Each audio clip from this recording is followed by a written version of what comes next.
Passport එකක් හදාගන්නේ කොහොමද? නැත්තම් අලුත් කරගන්නේ කොහොමද? අපි අද ඔයාලට කියන්නේ පාස්පෝර්ට් එකක්. ඒ කියන්නේ ගමන් බලපත්‍රයක්. හදාගන්න නැත්නම් අලුත් කරගන්න දැන් ලංකාවේ තියෙන ක්‍රමවේදය මොකක්ද කියලා. පාස්පෝර්ට් එකක් හදන්න හෝ රිනීව් කරන්න මුලින්ම ඔන්ලයින් ෆොටෝ එක ගන්න ඕන. ඔන්ලයින් ෆොටෝ එකක් කියන්නේ රජය අනුමත කරන ලද ස්ටුඩියෝ එකකින් ගන්න පාස්පෝර්ට් ෆොටෝ එක. ඔයා ඒ විදිහේ අනුමත ස්ටුඩියෝ එකට ගිහින් පාස්පෝර්ට් එක හදන්න ෆොටෝ එකක් ගන්න ඕන කිව්වම ඒ අය ඒකට අදාළ ෆොටෝ එක ගන්නවා. ෆොටෝ එක ගත්තාම එතනදී ඔයාලට දෙන්නේ ඔන්ලයින් ෆොටෝ එකට අදාළ ලියවිලා.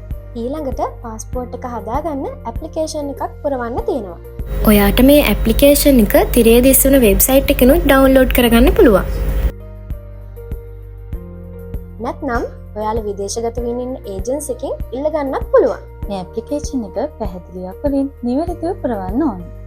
පාස්පෝර්ට් එක හදන්න හෝ අලුත් කරන්න යද්දී ඔන්ලයින් ෆොටෝ එකට අදාළ ඩොකියුමන්ට් එක, ID එක, ඒ කියන්නේ ජාතික හැඳුනුම්පත, ID එකේ කොපි එකක්, පැහැදිලි ඉරිලා නැති උපැන්න සහතිකයක්, ඒ වගේම ෆිල් කරපු ඇප්ලිකේෂන් එකත් අරන් යන්න ඕන.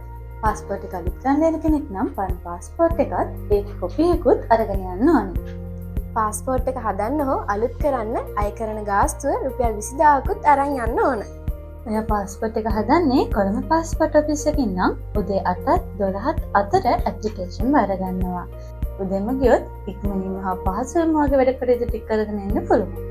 ඔයා කුරුණෑගලින් පාස්පෝර්ට් හදන්න ඉන්න කෙනෙක් නම් one day service එක, ඒ කියන්නේ එක දවසින් පාස්පෝර්ට් එක හදාගන්න නම් ටිකක් පාන්දරින් පාස්පෝර්ට් ඔෆිස් එකට යන්න වෙනවා. මොකද කුරුණෑගලින් දවසට one day service එකෙන් පාස්පෝර්ට් දෙන්නේ 25ක් විතරක් නිසා. පාස්පෝර්ට් එක හදන එක ගැන ඔයාලට තව දැනගන්න කැමති දේවල් තියෙනවා නම් පල්ලෙහායින් කමෙන්ට් එකක් දාන්න. මේ වගේ වැදගත් දේවල් ගැන දැනගන්න අපිත් එක්කන් දිගටම එකතු වෙලා ඉන්න.